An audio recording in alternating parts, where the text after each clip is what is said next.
Daripada Abu Hurairah radhiyallahu anhu, Rasulullah sallallahu alaihi wasallam bersabda, Allah Subhanahu wa taala berfirman, jika seorang hambaku suka berjumpa denganku, aku pun suka berjumpa dengannya. Jika dia tidak suka berjumpa denganku, maka aku pun tidak suka berjumpa dengannya. Apa maknanya nih? Maknanya adalah berkaitan dengan orang yang meninggal dunia. Kalau orang tengah nak meninggal dunia, dia suka nak jumpa Allah, tanda Allah pun suka nak jumpa dia. Ini yang berlaku pada para ulama salafus saleh kita, tuan-tuan. Ada seorang sahabat Nabi bernama Bilal. Bilal kenal, tuan-tuan? Bilal kan? Bilal adalah muazzin baginda Nabi sallallahu alaihi wasallam. Beliau sejak baginda Nabi wafat, meninggal dunia, Bilal sudah resign, tak nak lagi berazan. Beliau kemudian pergi ke Syam dan meninggal dunia di Syam, di Syria. Kubur beliau ada di Syria. Saya sering pergi ke tempat tersebut. Nah, ketika dia meninggal dunia, tuan-tuan, dia sedih. Antara beliau meninggal dunia, antara wafat baginda Nabi dengan wafat Bilal ada berapa tahun. Setiap hari dia selalu merindukan baginda Nabi sallallahu alaihi wasallam. Beliau rindu saat-saat di mana masuk waktu solat, beliau azan untuk baginda Nabi sallallahu alaihi wasallam. Ya kan? Rindu sangat dengan baginda Nabi sallallahu alaihi wasallam. Namun kemudian selepas baginda meninggal dunia, sengaja Bilal katakan, saya tak boleh tinggal lagi di Madinah.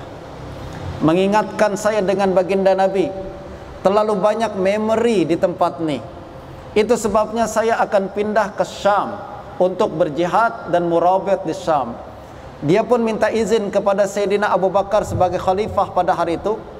Dia katakan, wahai Abu Bakar, saya minta izin untuk pergi ke Syam. Apa kata Sayyidina Abu Bakar? Janganlah Bilal, duduk jelah di Madinah. Saya pun perlukan awak. Nanti kalau awak jauh, saya susah, kata Sayyidina Abu Bakar. Apa kata Sayyidina Bilal? Awak dulu memang yang beli saya. Engkau yang merdekakan saya ketika Bilal disiksa, kan? Sayyidina Abu Bakar yang bebaskan dia. Kata Bilal, jika engkau membeli saya untuk dirimu, saya akan stay di sini. Tapi kalau engkau membeli saya untuk Allah, biarkan saya pergi. Sayyidina Abu Bakar cakap, tentulah aku beli engkau untuk Allah. Ini macam maksa aja, kata Sayyidina Bilal. Tentulah aku beli engkau untuk Allah. Karena engkau nak pergi, okeylah, saya biarkan engkau pergi. Sayyidina Bilal pun pergi ke Syam, tuan-tuan. Tinggal di Syam untuk berjihad. Dan apabila dia nak meninggal dunia, isteri dia berkata, wah huzna, aduh, duhai sedihnya saya. Hari ini saya akan berpisah dengan suami saya. Sedihlah isteri berpisah dengan suami, kan? Pada masa yang sama Bilal berkata, wa tabal wa tarabah. Kata Bilal, tak, sebaliknya gembiranya saya hari ini. Terbalik, saya nak meninggal dunia, inilah saat yang paling berbahagia untuk saya. Momen-momen yang paling bahagia adalah sekarang nih, kata Bilal. Kenapa? Ghadan nalqal ahibbah Muhammadan wa hizbah. Esok saya akan berjumpa dengan orang yang paling saya cintai, yaitu Muhammad dan para sahabatnya. Masya Allah, tuan-tuan. Orang meninggal happy. Orang gembira, meninggal dunia gembira. Ini adalah orang yang sifat macam ni. Siapa yang bergembira berjumpa dengan Allah, Allah pun bergembira berjumpa dengan dia. Siapa yang tidak bergembira berjumpa dengan Allah, Allah pun tak suka berjumpa dengan dia. Justru sunat bagi kita, tuan-tuan puan sekalian, kalau nak datang berziarah ke orang yang sakit, tenat, sudah hampir meninggal dunia, kita kena besarkan hati dia. Sebutkan kebaikan-kebaikan dia.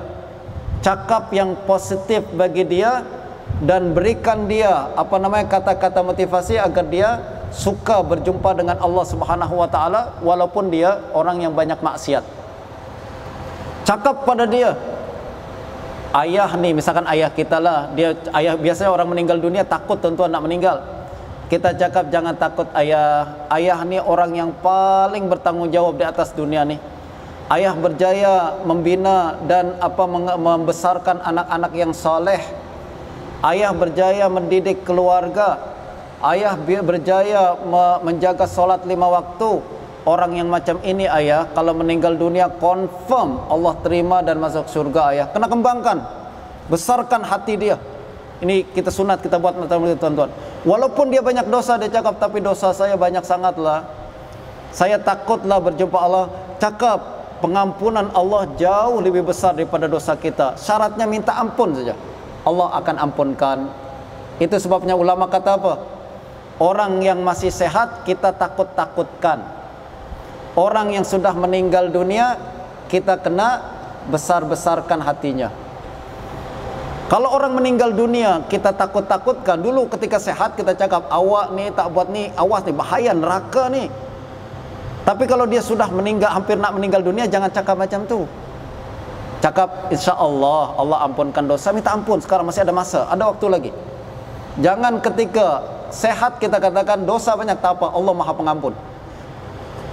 Waktu nak meninggal dunia kita cakap, itulah dosaku sangat banyak lah, nak meninggal ni takut. Betul lah, awak meninggal sekarang neraka, confirm. Ini terbalik tuan-tuan. Ini kita bagi agar dia suka berjumpa dengan Allah pada saat-saat yang terakhir. Hadis ke-15.